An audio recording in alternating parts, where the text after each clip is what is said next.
todos, mais uma vez nós estamos aqui no nosso seminário Tópicos em DIP. É uma disciplina do programa de pós-graduação em doenças infecciosas e parasitárias da UFRJ, da Faculdade de Medicina. Hoje temos aqui o professor doutor Rodolfo Castro e vamos ter a honra dele poder compartilhar um pouco do conhecimento dele conosco ao longo desse seminário. Mas eu tenho alguns avisos que são importantes e nós devemos estar ligados, porque muita coisa está para acontecer no mês de novembro. No dia 10, 11 e 12, a DIP estará comemorando os seus 50 anos de existência como pós-graduação. Será um seminário internacional com participação de pesquisadores renomados mundialmente. Teremos eventos inúmeros, teremos a apresentação da nossa pós, antigos coordenadores, teremos o momento epidemia, onde professores que vivenciaram epidemias nos últimos 50 anos estiveram trabalhando de frente, com contato direto, usando a sua expertise em doenças infecciosas para poder solucionar problemas, apagar incêndios, lidar com doentes ao longo desses 50 anos e que compõem o corpo dos nossos professores e colaboradores da DIP. Então, fiquem todos atentos ao canal do YouTube, com as coisas que estão sendo lançadas, divulgadas, no Facebook, no nosso Instagram. O nosso Instagram está fazendo divulgação diária, da onde você pode se inscrever, aonde você vai assistir todos esses eventos que vão ocorrer durante o dia 10, 11 e 12 de novembro. Bom, sem mais delongas, vamos apresentar o professor doutor Rodolfo de Almeida Lima Castro. Ele possui graduação em odontologia pela UFRJ, mestrado em odontologia pela UFRJ e doutor em saúde pública, na linha de pesquisa de avaliação de serviços e tecnologias de saúde pela Escola Nacional de Saúde Pública, em 2008. Atualmente, é pesquisador associado em saúde pública na Fundação Oswaldo Cruz e professor associado da Universidade Federal do Estado do Rio de Janeiro. Tem experiência na área de saúde coletiva, com ênfase em avaliação de serviços e tecnologia em saúde, atuando principalmente nos seguintes temas: qualidade de vida relacionada à saúde, revisões sistemáticas de intervenções de saúde, epidemiologia, avaliação econômica em saúde, saúde bucal, epidemiologia de desastres e saúde escolar. Professor Rodolfo, um bom dia, muito obrigado por ter aceito o convite. O espaço é todo seu. Bom dia, muito obrigado a todos. Meu nome é Rodolfo, como foi falado, e a minha área de atuação é a avaliação de tecnologia de saúde, avaliação de serviços e tecnologias de saúde. Tenho experiência na área na realização de estudos de síntese, revisão sistemática e meta-análise, e também estudos de qualidade de vida relacionada à saúde. Então, estou disponível para colaboração, para orientação, e essa é uma oportunidade da gente trocar aí sobre esses assuntos. Vou procurar ser sintético, mas estou disponível para depois a gente conversar particularmente sobre cada situação. Então, o título dessa apresentação, dessa discussão, é Estudos de síntese e de evidências e de qualidade de vida relacionada à saúde.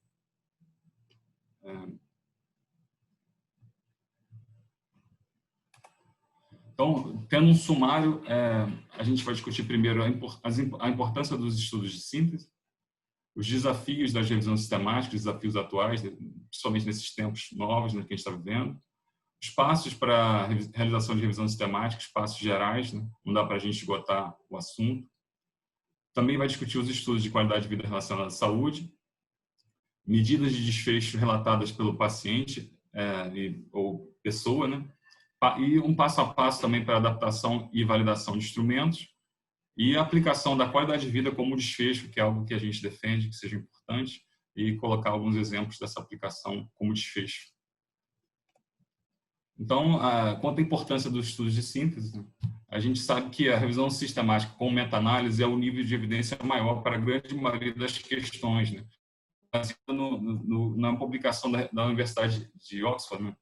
E antigamente a versão anterior dessa publicação colocava a revisão sistemática com meta-análise, ensaio clínico randomizado, com homogeneidade, como o topo da evidência científica. E essa atualização já coloca por questões, né? Então, na grande maioria das questões, a gente tem revisão sistemática como o nível 1, né? O nível mais alto de evidência científica. Então, há algumas questões também positivas em relação à realização de estudos de síntese, né? Seria bom a gente ter mais financiamento específico para a revisão sistemática, mas é um desenho menos dependente de financiamento, se a gente for pensar os custos que a gente tem para coletar dados, a demora para aprovação dos estudos. Então, se a gente tem um estudo que a gente vai utilizar dados já publicados, ou dados de literatura cinzenta, mas dados já existentes, que a gente não vai precisar de coletar dados primários para realizar a pesquisa, a gente tem menor dependência para financiamento, em relação ao financiamento, que nos tempos que a gente vive hoje é algo importante. Então, a gente tem possibilidade de ter mais impacto da nossa publicação, da nossa pesquisa, mais aplicabilidade do conhecimento que a gente produz, com menor custo em relação a financiamento. Então, é um estudo bom para a gente pensar em grupos com todos os desafios que a gente vai colocar, né? Os desafios que a gente vai colocar agora posteriormente, né? Então, a gente tem desafios, né? É importante. Há um crescimento vertiginoso de publicações de revisão sistemática e meta-análise e alguma discussão em cima de que isso, em algum momento, vai estar ultrapassando até os estudos primários que são fontes para essas revisões sistemáticas. Então, a gente tem um número crescente, né? E isso vai crescendo de maneira vertiginosa, muito pensando nessa questão da dificuldade de financiamento. É um estudo que produz informações válidas, né? Mas a gente tem que ter cuidados, né?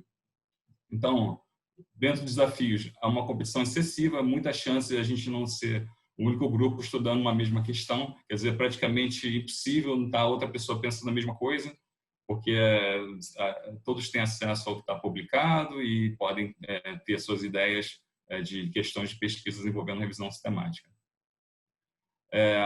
Outro desafio é realizar a revisão sistemática com qualidade e rapidez, né? A gente compete com grupos mais organizados, onde os passos que a gente vai discutir de revisão sistemática e meta-análise são divididos entre diferentes pessoas, grupos grandes, pessoas com uma tarefa específica a ser realizada, e muitas vezes, quando a gente faz, a gente tem que fazer de tudo um pouco, que é a nossa realidade, né? Outro desafio é o investimento do tempo e, principalmente, priorização do estudo de revisão sistemática frente os outros trabalhos acumulados nossos. Então, a gente tem grupos fazendo. Se eu tivesse começado e terminado toda a revisão sistemática que eu fiz, eu teria uma produção muito maior. Muitas vezes, a revisão sistemática é deixada como um segundo estudo e, dessa forma, não se realiza com a rapidez necessária para quando a gente publicar aquele resultado estar atualizado. E também tem essa questão da competição, dessa possibilidade de alguém publicar mais rápido, grupos mais fortes, mais estruturados, né, que tenham um investimento maior nisso, né? E também a gente tem que antever a possibilidade de aplicação do conhecimento proveniente da revisão sistemática em decisões clínicas, em protocolos, em decisões de gestores, né? Ela pode ser uma fonte para informar políticas públicas de saúde, antever a questão de citação, que não adianta a gente fazer uma pesquisa e ela ficar sem ser utilizada, né, por outros pesquisadores, né?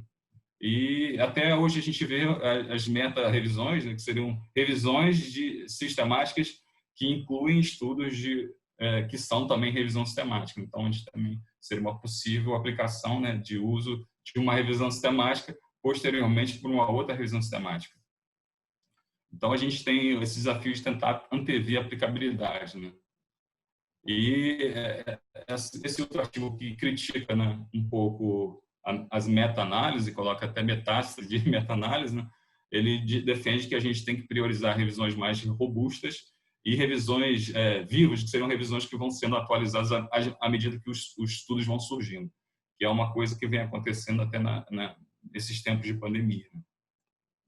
Então, agora vamos discutir alguns passos para a realização de revisões sistemáticas. Então, eu vou começar do checklist, que na prática é a última coisa que a gente tem que fazer, né? A gente está com o artigo pronto, preencher o checklist para checar que se está tudo contemplado na nossa pesquisa. Então, como a gente tem checklist para ensaios clínicos, para estudos observacionais, para ensaios clínicos é o consorte, para estudos observacionais é o Strobe, a gente tem para revisão sistemática. E para revisão sistemática é o Prisma, inclusive a gente tem um Prisma P, que é um prisma para protocolos de revisão sistemática. Então, se a gente pode consultar nessa base Equator, né, que tem os diversos checklists, está lá o Prisma. E uma das coisas que ele faz, que ele coloca, né, é um exemplo que a gente tem que usar, né, de um fluxo de inclusão dos estudos. E é uma coisa também que a gente tem que pensar logo no começo, logo quando a gente faz as buscas, porque às vezes a gente vai fazendo, e depois a gente vai ter que reconstruir o prisma a posterior, voltar ao tempo, tentar captar tudo que a gente fez, né? Então a gente tem ali algumas fases, identificação dos estudos, o que algumas pessoas colocam nessa identificação no primeiro, lá em cima, no primeiro passo, né? Colocam por cada base bibliográfica procurada, o que a gente incluiu de estudo de outras fontes, quantas foram duplicados foram removidos, né? Então a gente tem ferramentas para realizar essa remoção de duplicados, mas em algum nível a gente vai ter que dedicar um tempo procurando duplicados na nossa base, e às vezes ainda assim quando a gente vai ler, fazer o screening, fazer o rastreamento dos títulos e resumos, a gente ainda encontra algum duplicado em um estágio um pouquinho mais avançado. Quantos artigos a gente fez o rastreamento, quantos foram excluídos, depois quantos que a gente foi para o texto completo, consultou, quantos foram excluídos, e nesses excluídos, após a leitura do texto completo, a gente tem que colocar a razão. Se a gente puder colocar a razão também no que a gente rastreou, também seria interessante. Depois a gente tem os que foram incluídos na síntese qualitativa, e se for realizada uma meta-análise, a gente tem lá no último passo, né, no último step do flow, né, do flowchart, quantos que foram incluídos na meta-análise. Então, tá aí o Prisma tem uma característica bem parecida com o que a gente vê dos outros checklists, né? A gente tem aí os métodos, né, registro. Eu vou falar um pouquinho dessas questões, inclusive já vou falar um pouco de outros checklists também, porque a gente tem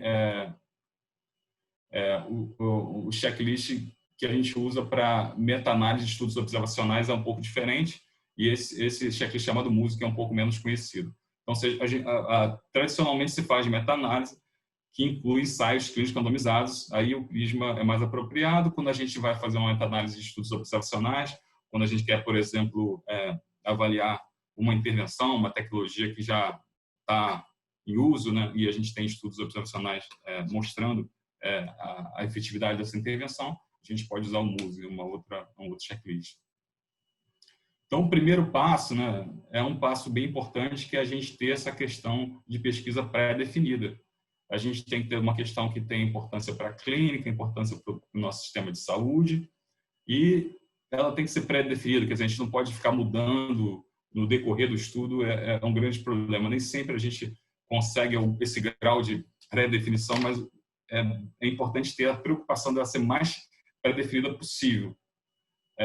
E a gente tem sempre dosar nessa capacidade da gente executar a pesquisa em tempo hábil, e essa questão de tentar planejar pessoas com responsabilidade específica para atividades, etapas específicas, né? Que é uma coisa que a gente tem que se desenvolver, porque se você for pensar, tem grupos que uma pessoa vai fazer a busca, ela vai fazer só a busca de todas as revisões sistemáticas, outra vai fazer o screening, rastreamento de títulos e resumos, outra pessoa vai só fazer análise. Então, buscar esse planejamento alocando pessoas por etapas específicas é algo importante e vai nos fazer ter maior capacidade de executar em tempo hábil e de chegar ao fim que a gente quer, né, que é a publicação do estudo, né? Para a gente fazer essa pergunta, a gente também tem que pensar um pouco nesse acrônimo PICOS, né? Se for uma revisão sistemática de intervenção, Então, a gente vai ter que definir que população a gente está falando, a qual população vai ser aplicada a intervenção, a intervenção em si, os comparadores, intervenções que a gente vai comparar com a intervenção proposta como nova, né? Geralmente, o comparador é o cuidado padrão atual, o desfecho que a gente vai medir, e o S seria desenho de estudo. Então, tanto o S, pensando mais no inglês, né? Então, Outcome Study Design, a gente pensar no desfecho e no desenho de estudo. Por exemplo, como eu falei, a gente pode fazer uma revisão sistemática com meta-análise, incluindo ensaios clínicos randomizados exclusivamente. Então, a gente vai ter esse filtro e vai só incluir ensaio. Mas a gente pode fazer o contrário, a gente quer só revisão sistemática de algo que já tenha sido implementado e que esteja em condição de mundo real, né? Então, a gente vai incluir só estudos observacionais, então a gente não vai estar incluindo estudos que foram desenvolvidos em situações controladas no ambiente de ensaio clínico. Então, a gente pode fazer também essa pré-definição como desenho de estudo, estudos de observacionais, estudos de coorte. E tem algumas variações do PICOS, né? PECOS, por exemplo, quando a gente vai fazer estudos de etiologia, aí seria a substituição do I da intervenção para disposição, então não seria PECOS. Mas a questão é pensar nessa questão da população, da intervenção, do comparador, do desfecho, do desenho de estudo, para construir a pergunta, para fazer a sua busca nas bases e também para ter uma pré-definição do critério de inclusão e exclusão dos artigos. Agora, outro ponto que a gente vai colocar é o registro, né? Da mesma forma que os ensaios clínicos têm base para registro, então a gente tem clinicaltrials.gov dos Estados Unidos, a gente tem REBEC no Brasil, a gente tem da OMS, a gente também tem uma base de registro para revisão sistemática, e ela chama-se Próspero, que é uma base da Universidade de York. Uma coisa que a gente precisa de colocar é que ela está sobrecarregada, essa base. O retorno do registro está sendo muito a posteriori. E a gente tem a necessidade, segundo a própria diretriz dessa base, da Próspero, de registrar até o início das buscas de artigos. A gente não pode registrar no final, até um pouco pensando nessa questão de ser tudo pré-definido, definido previamente, né? Então, para não ficar algo que a gente foi manipulando ao longo do tempo. Só que, de qualquer forma, a gente sempre tem um receio, né? Porque quando a gente registra e aparece no Próspero o nosso protocolo, e alguém pode pegar nosso protocolo e seguir. É bom por um outro lado, que a gente pode verificar uma pergunta e verificar se um grupo mais forte já está no estágio mais avançado para responder essa pergunta, e a gente, de repente, até desiste ou muda o nosso assunto, né? Mas, de qualquer forma, a gente vai estar colocando o nosso protocolo lá e algum grupo que tenha mais capacidade de responder rapidamente com o estudo, pode usar a nossa ideia e correr adiante. A gente não tem uma garantia que isso não possa ocorrer, né? Então, a gente sempre fica com um receio do que a gente coloca lá ser usado, mas é a melhor coisa que tem para a gente poder ter o registro do que foi iniciado e não foi concluído, né? Que é a mesma proposta quando a gente pensa nas bases de registro de ensaios clínicos, né? Que a gente tem essa questão do viés de publicação, de ser muito mais fácil a gente publicar um resultado positivo do que um resultado negativo, e isso seria um problema quando a gente vai avaliar posteriormente esses estudos de maneira conjunta, né?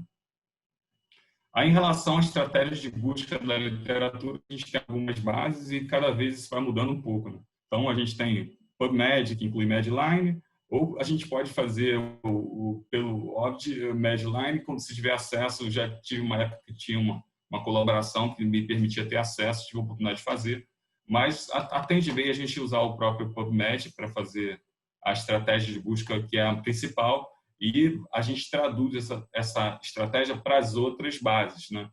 Então, o PubMed é muito específico da saúde, por isso que eu defendo sempre que seja importante a gente incluir o Web of Science, porque o Web of Science, se tem uma publicação que tem impacto em saúde, mas foi numa área de engenharia, ela não vai estar provavelmente indexada no PubMed, então seria importante a gente incluir o Web of Science. Tem muita gente que deixa de colocar, já foca na literatura da área de saúde, mas seria importante que pode existir alguma coisa publicada, indexada no Web of Science, como a Web of Science tem essa questão do fator de impacto, que é o mais tradicional, vamos dizer assim, né? Então, seria bom a gente buscar no Web of Science.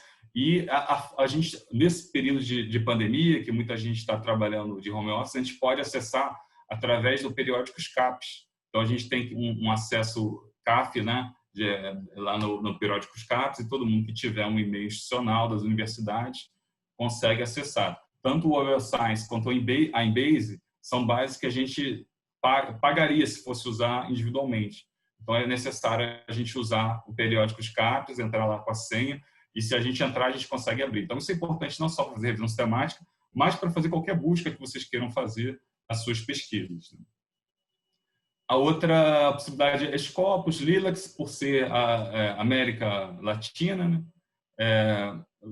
Tem que tomar cuidado quando for usar Lilacs, tem Lilacs já englobando o PubMed junto, o Medline junto. Então, quando for usar o PubMed e usar depois a Lilacs, para não ter muito duplicado, é importante quando for usar a Lilacs, colocar só a Lilacs mesmo, não colocar a Lilacs junto com o Medline. Google Scholar, a gente sabe que vai ampliar o número de ocorrências, em todo mundo que tenha seu nome lá na Google Scholar, vê que tem os artigos nossos mesmo lá, tem muito mais citação do que a gente encontra nas outras bases, né? Então, a gente tem mais possibilidade de achar, mas também a gente vai ter que ler muito mais coisa para fazer esse screening, né? Mas a proposta da revisão sistemática é a gente incluir o maior número possível de informações independentes de elas estarem publicadas em revistas indexadas. Outra questão são os pré-prints, né? São as bases de pré-prints, que é uma novidade. Então, hoje a gente está vendo muita revisão sistemática com meta-análise fazendo busca em medRxiv. Hoje eu descobri, quando eu fui preparar, que como se pronuncia, eu falava medRxiv, bioRxiv, né? Então é medRxiv, bioRxiv, e que seria como se pronuncia esses nomes complexos que eles usaram para os repositórios de pré-print, né?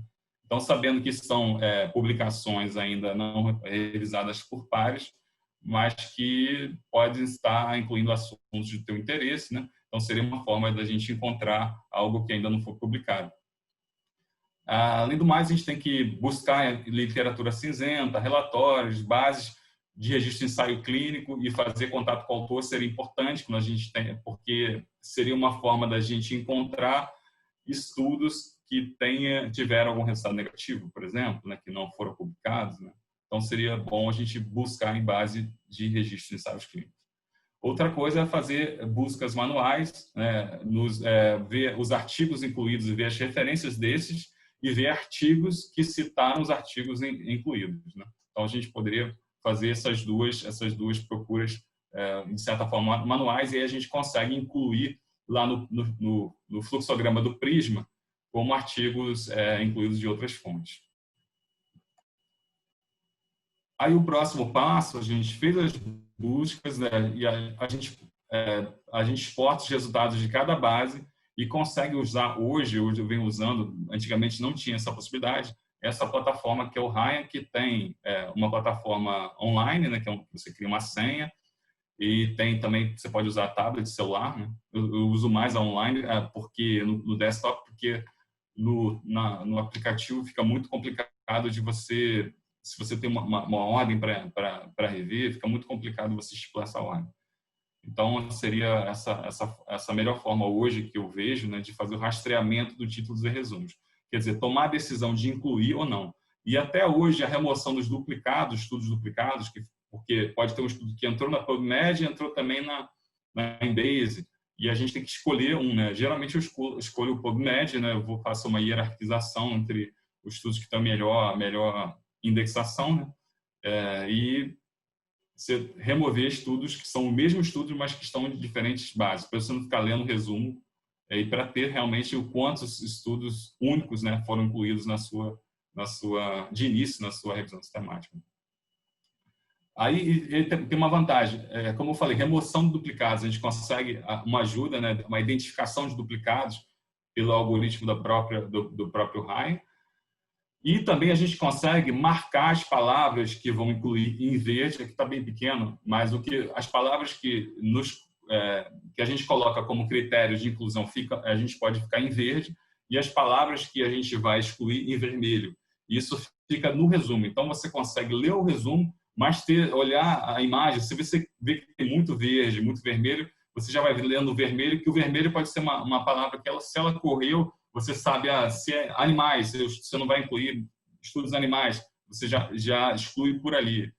Se você quer só adultos, né? Se você vê crianças, você já consegue excluir por ali. Então, algumas questões você já pode matar de cara, acelerar a leitura, o screening, que é a tomada de decisão de inclusão ou não, nesse sistema que é o Ryan. Uma outra coisa que ele tem de vantagem é que a gente consegue marcar 2 pessoas, né? E depois a gente tira o blind, ele tem um blind que fica cego, eu só vejo o meu e a outra, a dupla que está vendo, só vê o dela, e a gente tira o blind e depois, com a remoção do blind, a gente vê os 2 lado a lado e a gente vê as discordâncias. Então, quando a gente vai marcar uma reunião para checar as discordâncias e chegar numa decisão final de inclusão ou não, a gente só vai atuar nas discordâncias, não vai perder aquele tempo falando o que você marcou nesse, o que você marcou naquele, como a gente já fazia nos primórdios. Assim. Então, a gente vai ter uma capacidade de ampliar a velocidade dessa parte do screening. Deixa eu ver só. Aí, depois, o próximo passo, a gente obter os PDFs, que é um desafio quando a gente pensa que alguns estudos podem estar em revistas que não têm acesso aberto, né? Então, nesse ponto, a gente precisa de um financiamento se a gente for seguir o passo correto, que seria a gente comprar acesso quando a gente não tem o acesso aberto, né? E não tem no periódico CAPES. E a gente vai ter a leitura e extração dos dados com a possibilidade da gente ler e excluir nessa fase. Se a gente for excluir nessa fase, quando a gente olhou o texto completo, então um ponto importante, até o passo anterior, a gente só leu o título e o resumo. Agora a gente consegue ler, passa a ler o texto completo, pegar o PDF e ler o texto completo. Nesse momento, a gente pode excluir. Se a gente excluir, a gente obrigatoriamente, pelo Prisma, nessa fase a gente tem que botar a razão de exclusão, que pode ser intervenção errada, população errada, a gente está estudando idoso e é criança, a gente está estudando adolescente, não é adolescente, a intervenção errada, a gente está estudando uma medicação e a intervenção que a gente incluiu, que a gente viu naquele artigo, é outra. Pode ser, a intervenção pode ser errada, o desfecho pode ser errado, a gente não tem informação do desfecho, né? Mas fica meio perigoso porque o resumo pode ser muito resumido e não ter o desfecho descrito no método. Então, às vezes a gente prefere, quando existe uma dúvida, na fase, se bem que isso é mais na fase do screening. Agora, nesse momento da leitura completa, a gente vai ter acesso ao texto completo para poder ter certeza. Então, voltando um pouquinho para a fase anterior do screening, onde a gente lê só título e resumo, às vezes a gente pode incluir, tem a chance de até botar dúvida, né? É uma dúvida. Tem 3 categorias no screening, no Ryan, mas a gente pode incluir, não porque a gente acredita que vai ser excluído, mas a gente tem um resumo muito pequeno, com pouca descrição, e a gente vai precisar de ver o texto completo. Aí ele vai ser incluído na fase do resumo e vai ser excluído se a gente verificar, se confirmar aquilo na segunda fase, na fase posterior, que é o texto completo. E como é que a gente vai extrair os dados? A gente tem que ter um formulário de extração de dados, quais itens, quais informações a gente vai buscar. A gente pode fazer isso em papel, pode fazer em Excel, mas eu não gosto de fazer em Excel, porque a gente tem várias linhas, a gente pode confundir, botar uma informação de um estudo na outra, mas tem gente que é mestre em Excel, faz em Excel e faz rápido, faz muito bem. Mas eu prefiro usar, por exemplo, formulários eletrônicos, e uma ferramenta que a gente vem usando é o REDCap. Não sei se vocês conhecem, mas é uma ferramenta bem voltada para pesquisa clínica, mas a gente consegue usar ela para revisão sistemática também. E até já tive experiência de usar o controle de dupla digitação para comparar também nessa fase, porque nessa fase também a gente tem que fazer em duplicado e pode ter dados extraídos divergentes entre duas pessoas que estão extraindo dados, e a gente tem que comparar e também chegar num consenso no final. Então, o REDCap a gente pode usar até essa ferramenta de dupla digitação para comparar registros de entrada de 2 pesquisadores e chegar num terceiro, que seria o consenso entre os dois. Outra coisa que tem que fazer, além de extrair os dados, é avaliar o risco de viés dos estudos, e dependendo do desenho de estudo que a gente está incluindo, a gente pode usar uma ferramenta específica, né? Então, a gente tem ferramenta para ensaios clínicos, a gente tem ferramenta para ensaios clínicos não randomizados, tem umas ferramentas do NIH que são para diversos estudos, tem uma boa para estudos observacionais também, e quando a gente fala de teste diagnóstico, a gente tem o Quadras, né? Antes era o Quadras e o Quadras 2, né? Aí a gente tem acesso a essas ferramentas específicas para a gente avaliar o risco de viés, avaliar a qualidade dos estudos. Então, esse é o da NIH, e esse é o Quadras 2 para testes diagnósticos. E a gente tem a apresentação desse resultado, desse risco de viés, né? Que pode ser dessa forma, como a gente está vendo, que é uma forma que a gente pode fazer até no próprio Excel. E a gente tem uma ideia, por exemplo, aqui, né, que a maioria dos estudos tem o risco de viés que não está muito claro, né? O grande desafio é que muitas vezes não tem informação no estudo e a gente fica com a dificuldade entre colocar nessa categoria que acaba sendo o unclear do que é alto risco, porque se não tem informação, ela pode não ter realizado aquela etapa ou pode estar realmente unclear, né? Isso acontece muito no Quadras 2, quando a gente faz para teste diagnóstico, por exemplo, não fica claro se o desenho do estudo de validação do teste foi caso controle, ou se foi um estudo transversal, com inclusão de pessoas, todos eram suspeitos de doença. Então, muitas vezes a gente fica com a dificuldade de dizer ou não que foi evitado o desenho caso controle, que para teste diagnóstico não é um desenho muito favorável, né? E aí está mostrando, quando a gente mostra por cada estudo, os vários componentes do Quadras 2. Então, a gente pode fazer isso, né? Pode mostrar como no anterior, todos já calculado no geral, né, quantos estudos estão com viés não muito claro, o alto risco, ou a gente apresentar por estudo isso. Uma coisa que tem que ser falada quando a gente fala de revisão sistemática, com meta-análise, seria a heterogeneidade. Então, é comum a gente encontrar a heterogeneidade do estudo. Somente quando a gente faz meta-análise de teste diagnóstico, é comum. Se a gente for usar essa referência que está no próprio manual da Cochrane, a gente vê que, basicamente, acima de 75% é considerável, e o ideal seria ser até 40%, ou não passar muito disso. Mas a gente sempre se vem evoluindo um pouco em termos de método, né? E hoje se defende que é importante a gente ver também o intervalo de confiança.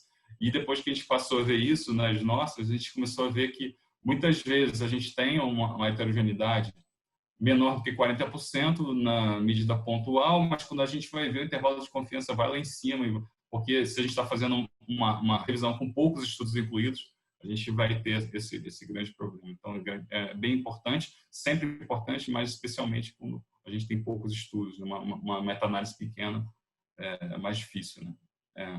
Então, como é que a gente vai abordar a heterogeneidade, já que ela existe quase sempre? Quando a gente vai trabalhar com teste diagnóstico, é quase que uma regra, mas, no geral, a gente encontra a heterogeneidade entre os estudos, porque a gente tem algumas possibilidades de abordagem. Explorar ela, quer dizer, selecionar subgrupos, fazer uma análise de subgrupos, né? Mostrar o resultado com um agrupamento de diferentes subgrupos, que pode ser até pela qualidade medida na escala que a gente usou para a validação do risco de viés. A gente pode ignorar, mas não é a melhor conduta, né? Mas isso está até inclusive no manual da Cochrane. A gente pode e deve usar modelos com efeitos aleatórios, mas também é defendido que isso também não é a única abordagem, tem que estar associado a alguma outra abordagem, e até excluir estudos com alguma justificativa. O que a gente faz muito é fazer essa análise de subgrupos, tentar agrupar por qualidade, estudos de qualidade menos com alto risco de viés, geralmente tem resultados discrepantes, a gente consegue resolver aí. Tem situações que a gente vê em relação a cenários, né, países, né, onde o estudo foi realizado, mas a gente não tem que ficar também alarmado se existe heterogeneidade, porque até a própria identificação da heterogeneidade é algo que é um resultado do nosso estudo. Então, de início, a gente tinha mais preocupação em relação à heterogeneidade, mas até ela estar presente é um achado da nossa pesquisa. A gente não tem que ficar também, a gente tem que abordar, mas não é algo que invalida a nossa pesquisa. E a apresentação principal, geralmente, são os gráficos de floresta, tendo os estudos individualmente, que seriam, se for uma meta-análise de intervenção, tratamento controle, e o N, Nzinho, Nzão. Aqui seria a medida de cada estudo, o intervalo de confiança, e no final a gente tem esse losango, que seria a medida sumária, e a gente tem aqui também o resultado do P-Todes Ratio, englobando todos os estudos. A heterogeneidade, por exemplo, geralmente a gente consegue colocar ela na própria plotagem. Quando a gente fala de revisão sistemática de teste diagnóstico, já a gente normalmente utiliza, são 2 forest plots, um para sensibilidade e um para sensibilidade e outro para especificidade. E a gente vai ter a necessidade de agrupar testes, né? Se a gente tem muitos estudos de cada teste, tentar buscar os estudos com o mesmo teste ou pensar em agrupar estudos de teste com a metodologia similar. Então, a gente tem essa dificuldade de a gente ter 2 forest plots em um só, e a representação gráfica disso fica um pouco pior. Até a melhor é a do R, né? É melhor até do que a que eu uso muito, que é a do Stata, mas acaba que a do Stata ela tem essa facilidade de incluir na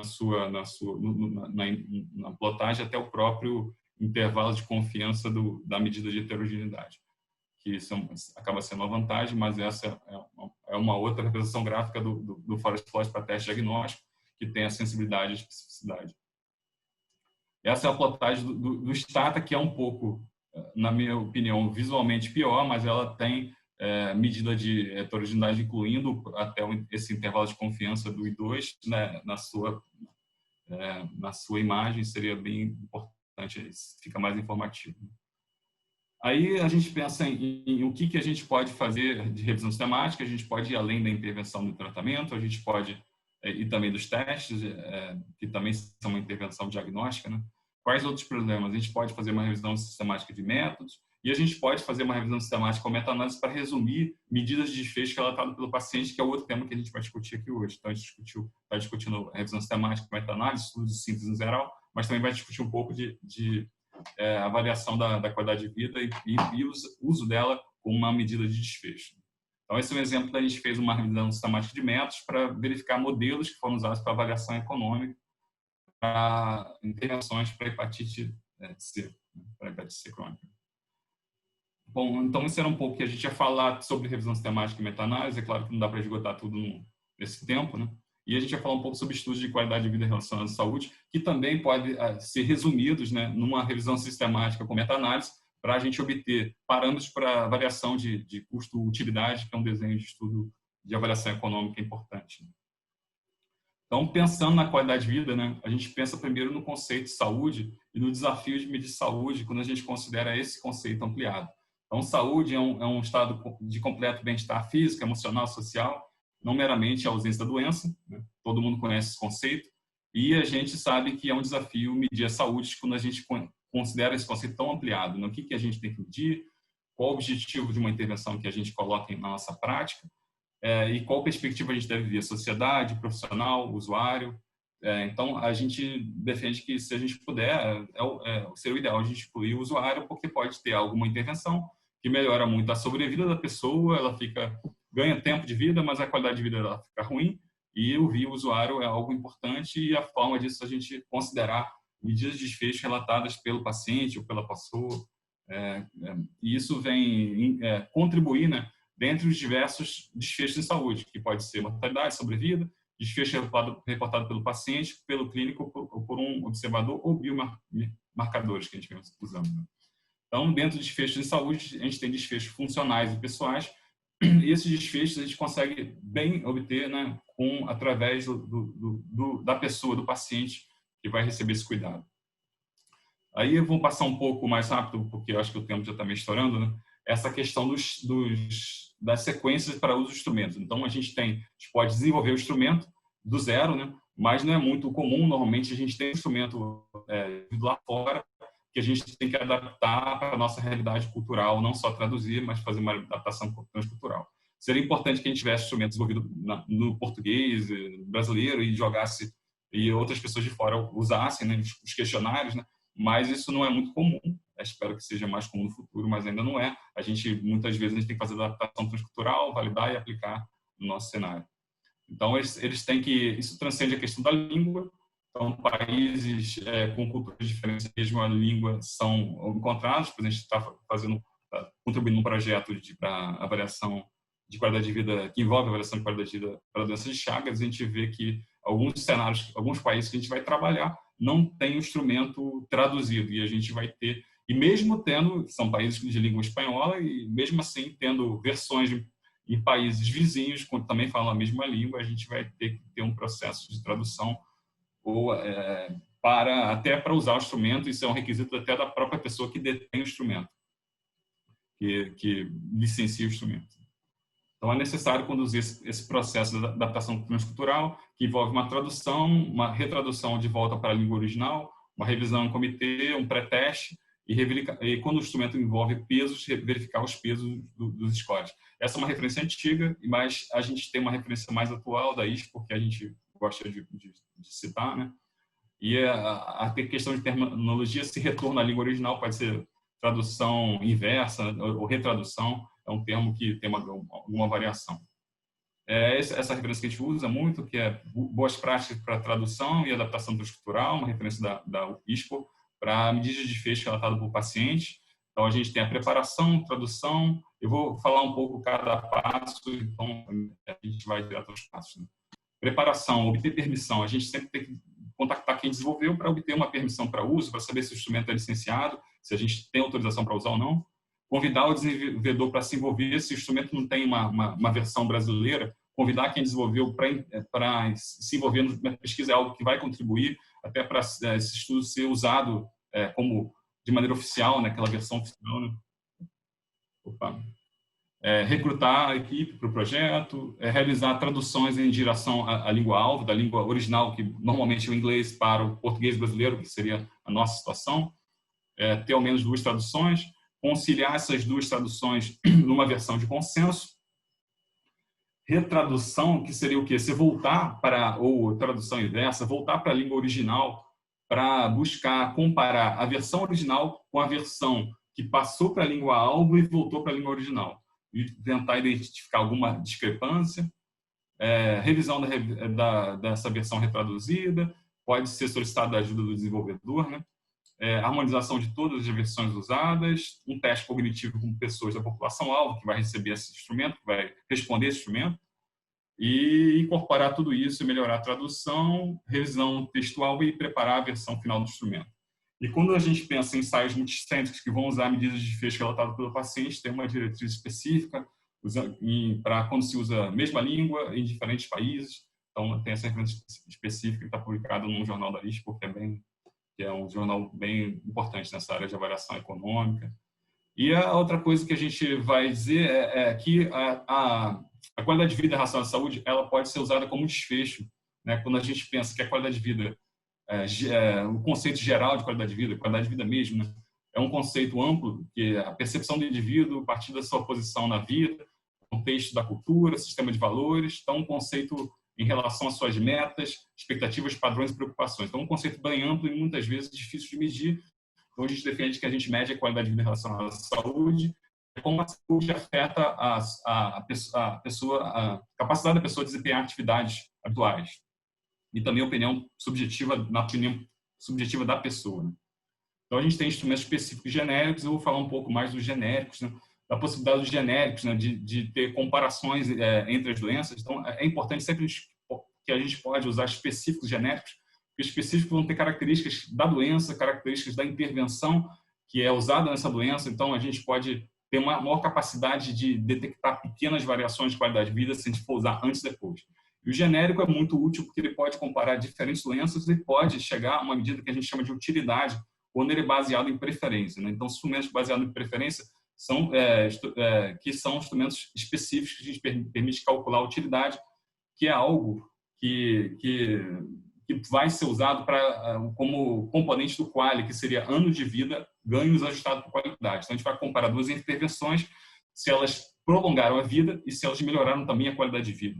Então, a gente vai ter essa consideração da quantidade e a qualidade de vida. A gente vai poder ajustar, descontar na sobrevida dos pacientes intervenções que prolongam a vida em quantidade, mas que o paciente vai ter uma vida com limitações. Então, ela é uma representação numérica, a utilidade, né, do grau de satisfação com o estado de saúde, varia entre 0 a 1, e é usada quando a gente aplica um instrumento como, por exemplo, o EQ5D, ou um componente do SF36, que é o SF6D, e que, a partir daí, a gente aplica um algoritmo com pesos locais. Então, é algo que a gente precisa aplicar um algoritmo e chega num número entre 0 a 1, e quando a pessoa vive um ano com meio de utilidade, por exemplo, esse um ano não vai contar com um ano, vai contar como meio ano. Isso vai ser a maneira da gente ajustar, e é uma medida importante na avaliação de estudos de custo-utilidade, que teria como desfecho custo por QALY, né? Que seria custo por ano de vida ganho ajustado por qualidade. Ao invés de ter só o custo por cada ano de vida ganho do paciente, a gente vai ter o custo de ano de vida ganho ajustado por qualidade. E a ideia é gerar um pouco isso, né? Se a gente ter o tratamento padrão atual e ter o tratamento novo. E o tratamento novo a gente vai prolongar a quantidade de vida, quer dizer, a diferença entre a morte aqui e a morte aqui, e também qualidade, né? Então, pensando que ele vai ter aumento da qualidade de vida também. Mas nem sempre isso é tão simples, né? Pode existir uma situação como essa, quando você faz um screening para uma intervenção antes do paciente ter sintoma, e a intervenção, de certa forma, promove a redução da qualidade de vida. Então, você pode ter uma perda de início, que se detectou antes uma condição, mas depois, no final, vai se ganhar, no final, tanto um tempo de sobrevida, quanto também qualidade de vida, e você vai, no final, compensar essa perda inicial, que seria promovida por um diagnóstico e tratamento mais precoce, quando a intervenção desse tratamento, uma cirurgia que pode provocar redução da qualidade de vida. Então, é um exemplo para a gente ver que nem sempre é fácil, né? Então, uma outra aplicação da qualidade de vida é também na questão de avaliação de políticas, avaliação de serviços, tecnologias de saúde. Então, essa é uma referência que eu coloco para mostrar um pouco isso, né? Uma proposta de ter um novo step na cascata do HIV, né? Que vá além da chegada a uma carga viral indetectável. Então, a gente tem essa proposta desse artigo tem um quarto 90. Então, a gente tem o 90-90-90, que já está bem sedimentado, 90% das pessoas vivendo com HIV diagnosticadas, 90% desses em tratamento e 90% desses com carga viral indetectável. A gente tem um quarto 90% desses que estão com carga viral indetectável estando com uma boa qualidade de vida, né? Pensando que a pessoa pode estar muito boa em indicadores médicos, indicadores biomédicos e biomarcadores, mas ela pode não estar bem na sua percepção individual. Então, para a profissional de saúde, ela está bem, mas para o próprio paciente, a própria pessoa, o próprio usuário, não está bem, né? Então, essa é uma proposta que poderia ser usada para comparar diferentes cenários, né? Para identificar, para a gente ter esse novo passo na cascata. Então, para concluir, né, os estudos de síntese eles podem ter aplicação importante, quando a gente falou de revisão sistemática e meta-análise, mas é algo desafiador e esses desafios têm que ser considerados para a gente poder fazer esses estudos e começar, terminar, e além disso, a gente ter esse estudo aplicado, o conhecimento proveniente desse estudo aplicado em políticas públicas, aplicado em decisões clínicas, aplicado também através da utilização por outros pesquisadores. Outra questão é a gente cogitar sempre os usos de desfechos que são provenientes da percepção do paciente nas nossas pesquisas, pensando até que isso vai ser algo que a gente no futuro vai querer que o cuidado seja centrado na pessoa, no paciente, e se a gente não usa isso nas pesquisas, isso vai ser um grande problema. Atenção em relação ao uso do instrumento, não basta a gente pegar, traduzir ou criar do nada, a gente pensar num instrumento que seja adaptado, validado, e sempre pensar que quando a gente usa indicadores, medidas de qualidade de vida que permitem que a gente calcule a estima utilidade, isso pode ser parâmetro para estudos de custo-efetividade. E se a gente pensar, a gente pode fazer revisão sistemática, com meta-análise para resumir dados de utilidade, para aí sim a gente depois incluir estudos de custo-utilidade. Então, a gente pode ter aplicações dessas medidas, não só para avaliar o resultado do cuidado na perspectiva do paciente, mas como usar como parâmetros para decisões de incorporação de tecnologias em saúde. Bom, então era isso que eu tinha para falar, e eu estou aberto aí para discussões com vocês. Acho que eu passei um pouquinho do tempo, me desculpa aí, mas eu acho que eu acabei colocando 2 assuntos num só, acho que isso... Beleza. Rodolfo, muito obrigado. Obrigado pela sua ótima apresentação, que traz uma grande contribuição para o departamento, como dito pela professora Simone. E temos perguntas, sim. Temos a pergunta, por exemplo, da Ana Paula de Souza. Ela agradece pela apresentação, excelente aula, e ela pergunta: as ferramentas REDCap, Robbins, Quadas 2 são disponíveis de livre acesso? O Robbins e Quadas 2 são ferramentas para a gente avaliar a qualidade dos estudos, risco de viés, né? O REDCap é um sistema, uma plataforma eletrônica que é desenvolvida pela Universidade Vanderbilt. E ele é para a gente entrar dados, ele não é exclusivo para revisão sistemática. Eu não sei se a UFRJ tem acesso, a Fiocruz tem algumas instalações. É uma plataforma, é um software que é instalado no servidor da universidade, e a partir dali você tem vários acessos. Então você consegue abrir acesso para um projeto, criar um projeto lá dentro, um instrumento de coleta de dados, dar acesso para alguém que vai coletar dados e dar várias categorias de acesso.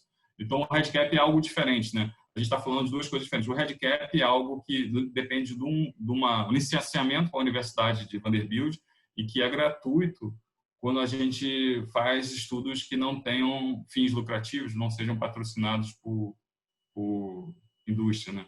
Mas se for patrocinado por indústria, você pode pagar para usar, usar até na nuvem, né? Pela própria universidade, né? E o Robbins e o Quadas 2 são instrumentos para avaliar a qualidade de estudos específico para meta-análise, né? Então, esses são de livre acesso, né? Mas o REDCap depende do licenciamento, mas é o uso pela própria universidade quando ele está licenciado para uso sem fins lucrativos. Aí outra pergunta, posso ver aqui já, Diego? Você quer fazer? Pode. A outra pergunta: o contato com os autores é fácil, é obrigatório? Se eles respondem? Olha, por exemplo, eu mesmo estou devendo uma resposta, né? Tem um estudo com dado primário que eu fiz e está lá na estrelinha no e-mail para responder, né? Mas eu já respondi algumas, entendeu? Mas não é fácil não, entendeu? É a mesma coisa, obter relatório, desempenho de teste. Às vezes tem um teste que tem registro, ele tem um relatório lá, mas às vezes a gente quer mais uma informação a mais em relação ao desenho de estudo, né? E não tem um estudo publicado, a gente tem algumas dificuldades de conseguir essas informações, principalmente quando a gente pensa que é algo que pode mais sensível, né? Mas eu, como autor, eu procuro me esforçar para responder, mas dizer que é fácil não é fácil, não. Mas está dentro até do próprio checklist a gente se esforçar, demonstrar esforço para contactar os autores, entendeu? Então, a gente fez um contato, depois a gente fez outro contato um tempo depois. Então, eu já recebi mais de um contato de um autor, né, para buscar dados do meu estudo primário que não estão publicados, que poderiam ajudar a tomar a decisão de inclusão ou não no estudo de revisão sistemática deles, né? Mas, assim, eu mesmo estou devendo um agora, eu não sei qual o prazo que a pessoa tem, pode ser que eu não responda a tempo, né? Mas dizer que é fácil não é fácil. Obrigatória é a tentativa de adquirir informação proveniente de estudos não publicados. Agora, obrigatório em termos de você sempre pode justificar, né? Mas, assim, está dentro do checklist, né? Se você não fizer, não está cumprindo aquele item do checklist. Deixa eu fazer 2 perguntinhas. Eu até tentei fazer aqui uma busca rápida, mas minha internet não colabora. Eu queria saber, por exemplo, em assuntos tão recentes como por exemplo, Covid, A gente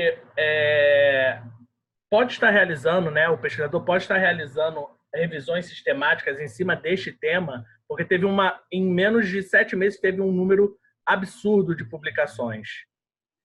Como Tem funciona? vantagem e desvantagem, cara. Porque a vantagem é que a gente, por exemplo, quando a gente faz revisão sistemática e meta-análise, não soa muito bem a gente fazer filtro em relação ao tempo de publicação. E para a Covid, esse filtro já existe pela natureza, por ser uma condição que veio no final de 2019. Então, mas, em compensação, a gente tem muito estudo, muita gente fazendo. É quase impossível a gente fazer uma coisa que alguém já não tenha pensado, já não esteja fazendo. Mas tem algumas coisas que facilitam e algumas coisas que dificultam, quer dizer, tornam mais demorado, né? Essa questão que quase uma regra a gente procurar nos pré-prints, que era uma coisa que a gente não fazia antes. Pelo menos de maneira geral, assim, sempre procurar no pré-print. Hoje, as revisões sistemáticas que eu vejo hoje usam no pré-print, né? Usam o pré-print como se fosse uma base de dados bibliográficos. Mas é um desafio, mas pode fazer. E agora, o que eu vejo é que está uma tendência a gente ter uma revisão dessa living, né? Que seria, ela está sempre sendo atualizada. Não só uma revisão, já vi revisão disso em relação à revisão sistemática e também em relação a estudos para ver o que está se pesquisando, usando bases de dados de registros, né? Então, a gente tem várias possibilidades aí de trabalhar nesse momento, mas o que é difícil é isso, tem muita gente trabalhando, né? Então ter algo original às vezes é meio complicado. Tem que se dedicar muito, focalizar nisso, né? Focar a vida nisso, né? Mas nem sempre é o que a gente está pretendendo. Né? Por curiosidade, fazendo uma busca rápida, né? Jogando só meta-análise, revisão sistemática, né? No PubMed dá 166 resultados. Nos últimos 5 meses tem 12. É muito grande, né, o número, né? Está muito rápido. Pode pensar hoje é fazer uma meta-revisão, né? Porque quando você tem já muita revisão sistemática, você já pode fazer uma revisão sistemática de revisão sistemática. Sim. Né? Mas é algo que é um desafio, mas é algo que a gente tem que fazer, né?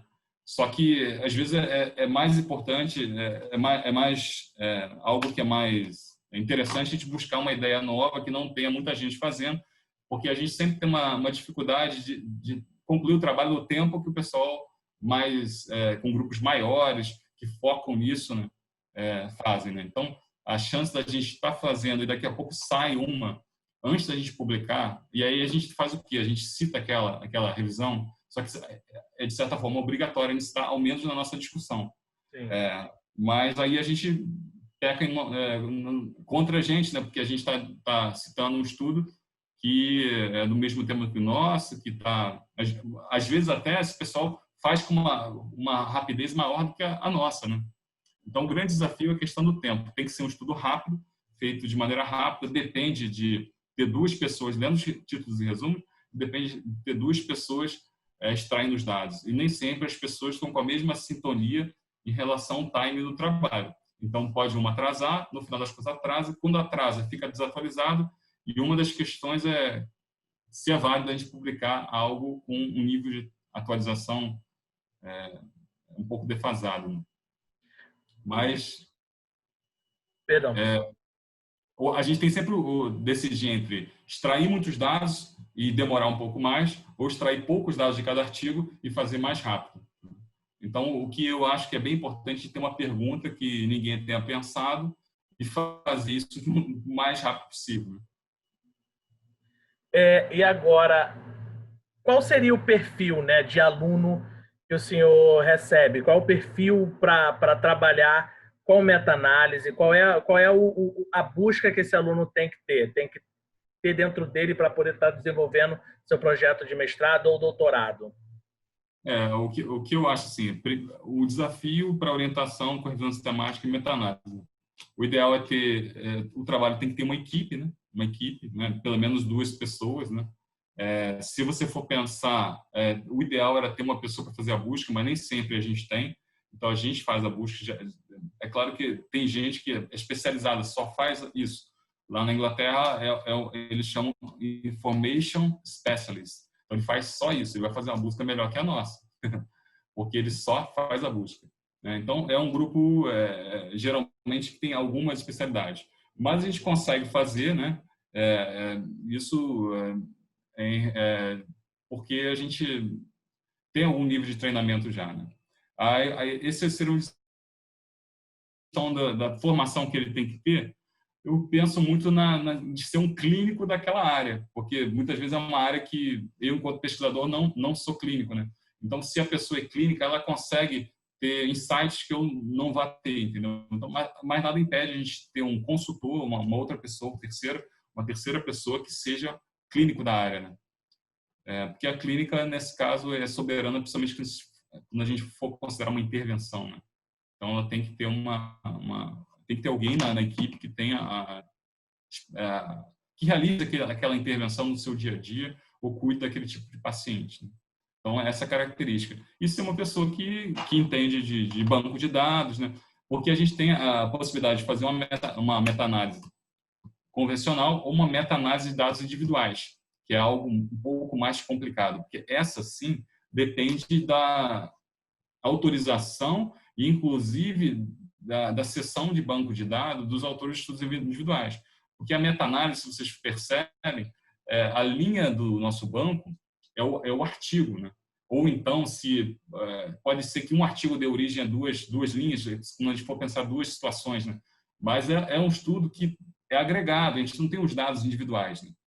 Então, a meta-análise ela pode ser feita com dados individuais, mas dependeria do quê? Da gente contactar os autores, eles acordarem participar, eles entrariam com também autores da nossa meta-análise, e é um processo mais demorado em termos da gente autorizar e tudo mais. Acho que só ficaria isso para doutorado, para mestrado é algo difícil. Mas acho que a questão maior é cumprir prazos, né? O estudante tem que cumprir prazos, trabalhar com prazos, né?